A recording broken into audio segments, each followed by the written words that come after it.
பாட்டாளி மக்கள் கட்சியை பொறுத்த வரைக்கும் நாங்கள் வந்து எல்லாருக்கிட்டேயும் வாகனங்கள் இருப்பதனால நம்மளுடைய நாங்கள் 2 பேருமே வந்து வாகனம் வேண்டான்னு முடிவு பண்ணியிருந்தோம். எங்களுடைய என்ன ஒரு கோரிக்கைன்னா, எங்களுடைய அப்போ வாகனத்துக்காக ஒதுக்கியிருப்பாங்க இல்லையா சட்டமன்ற உறுப்பினர்கள். இப்போ எங்களுடைய கோரிக்கை என்னன்னா, வாகனத்துக்காக எங்கள் 2 பேர் சட்டமன்ற உறுப்பினர் நிதி இருந்ததுன்னா அதை எங்கள் ஊரில் வந்து ஒரு அரிசி நெல் கொள்முதல் கோடவுன் கட்டி கொடுங்க அப்படின்னு கேட்கலான்னு இருக்கும். வேற ஒன்று. நன்றி.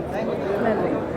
இன்று எரிசக்தி துறை அதில் வந்து அந்த மானிய கோரிக்கை நடைபெற்றது. அதில் குறிப்பாக நாங்கள் எதிர்பார்த்து காத்திருந்த அந்த ஒரு அனௌன்ஸ்மெண்ட் எதுனா, தட்கல் முறையில் பதிவு செய்திருக்கக்கூடிய 65,000 விவசாயிகள் வந்து தட்கல் முறையில் பதிவு செஞ்சுருக்கிறாங்க. அதுவும் 2 லட்சம் ரூபாயிலேருந்து 4 லட்சம் ரூபாய் வரை அவங்க மின்சாரத்துறைக்கு கட்டியிருக்கிறாங்க. அதுவும் பார்த்தீங்கன்னா விவசாயிகள் கட்டியிருக்காங்கன்னா ரொம்ப சாதாரண விஷயம் இல்லை. அது கிட்டத்தட்ட ஹார்ஸ் பவருக்கு ஏற்ற மாதிரி 4 லட்சம் வரைக்கும் கட்டியிருக்காங்க. கடன் வாங்கி வட்டிக்கு கடன் வாங்கி கட்டியிருக்காங்க. அவங்களுடைய வீட்டில் இருக்கக்கூடிய மனைவி குழந்தைகளுடைய நகையெல்லாம் வச்சு கட்டியிருக்கிறாங்க. அதில் 65,000 பேர் தட்கல் முறையில் பதிவு செய்திருக்காங்க. இதன் மூலம் மின்சாரத்துறைக்கு 1,500 கோடி ரூபாய் அவங்க பணம் செலுத்தியிருக்கிறாங்க. அவர்களுக்கு இன்னைக்கு அந்த இலவச மின்சாரம் அந்த கிடைக்கும்னு எதிர்பார்த்துருந்தோம். ஆனால் அப்படிப்பட்ட ஒரு அறிவிப்பு வரல. 50,000 பேருக்கு தான் மின்சாரம் வந்து இலவச மின்சாரம் கிடைக்கும்னு அறிவிச்சிருக்கிறாங்க. அப்போ மிச்ச பேருக்கு கிடைக்காதா? இல்லை அதற்கு முன்னாடியே ஒரு 2 லட்சம் பேருக்கு விவசாயிகள் வந்து பதிவு செய்திருக்கிறாங்க இலவச மின்சாரம் வேணும்னு. அப்போ பார்த்தீங்கன்னா எதுக்கு இலவச மின்சாரம் கேட்குறாங்க? இன்னைக்கு தண்ணி கிடையாது, அதாவது மழையில் தண்ணி கிடையாது, மழையே கிடையாது. அதனால அவங்களுக்கு தண்ணி கிடையாது. ஏரி குளங்களில் தூர்வாரப்படாததுனால தண்ணீரும் அதில் சேமிக்க முடியாது. அவங்க நம்பி இருக்கிறது ஒன்று தான் நிலத்தடி நீர். அந்த நிலத்தடி நீரும் இன்னைக்கு வந்து அப்படியே போட்ட உடனே எல்லாம் வர்றது கிடையாது. முன்னாடிலாம் 5 அடி 10 அடிக்கு கொஞ்சோண்டு போர் போட்டால் கூட தண்ணி வந்துடும். இப்போ அப்படி கிடையாது. 200 அடி ஆழம் 800 அடி ஆழம்னு தண்ணி கீழே போயிடுச்சு. அப்போ அவங்க எங்கேருந்து தண்ணி எடுப்பாங்க? அதுக்கு மோட்டார் வேணும். அந்த மோட்டார் வந்து அவ்வளோ செலவாகுது. அவ்வளோ மின்சாரத்துக்கு அவ்வளோ செலவாகுது. நீங்கள் இலவச மின்சாரத்தை நம்பி தான் விவசாயிங்க இருக்கிறாங்க. அப்போ அந்த 2 லட்சம் பேருக்கு இன்னைக்கு இலவச மின்சாரம் கிடையாது, வழங்கப்படலை. அதில் ஏதோ 50,000 பேருன்னு சொல்லியிருக்கிறாங்க. அப்போ 50,000 பேருக்கு தான் இலவச மின்சாரமா? அப்போ மிச்சம் இருக்கிற 1.5 லட்சம் பேருக்கு இலவச மின்சாரம் இல்லைன்னா அவங்க அந்த இப்போ வெயிட் பண்ணிட்டு இருக்கிறாங்க. என்னன்னா இது வரைக்கும் போட்டுட்டாங்க அந்த குறுவை வந்து விவசாயத்துக்கு போட்டிருக்காங்க. அறுவடை வருது.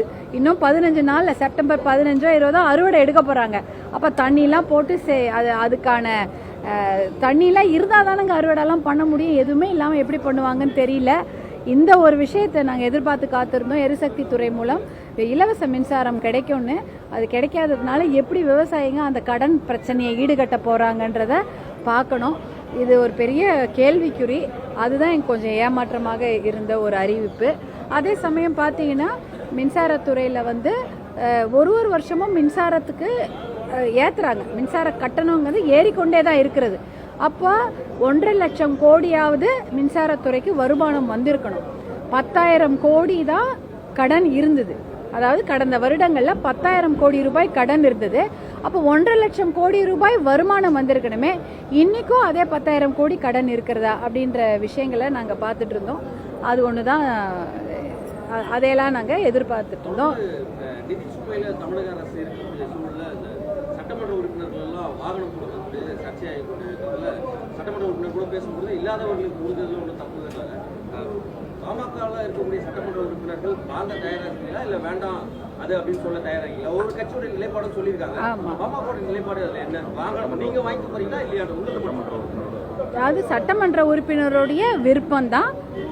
பாட்டாளி மக்கள் கட்சியை பொறுத்த வரைக்கும் நாங்கள் வந்து எல்லாருக்கிட்டேயும் வாகனங்கள் இருப்பதனால நம்மளுடைய நாங்கள் 2 பேருமே வந்து வாகனம் வேண்டான்னு முடிவு பண்ணியிருந்தோம். எங்களுடைய என்ன ஒரு கோரிக்கைன்னா, எங்களுடைய அப்போ வாகனத்துக்காக ஒதுக்கியிருப்பாங்க இல்லையா சட்டமன்ற உறுப்பினர்கள். இப்போ எங்களுடைய கோரிக்கை என்னன்னா, வாகனத்துக்காக எங்கள் 2 பேர் சட்டமன்ற உறுப்பினர் நிதி இருந்ததுன்னா அதை எங்கள் ஊரில் வந்து ஒரு அரிசி நெல் கொள்முதல் கோடவுன் கட்டி கொடுங்க அப்படின்னு கேட்கலான்னு இருக்கும். வேற ஒன்று. நன்றி. நன்றி.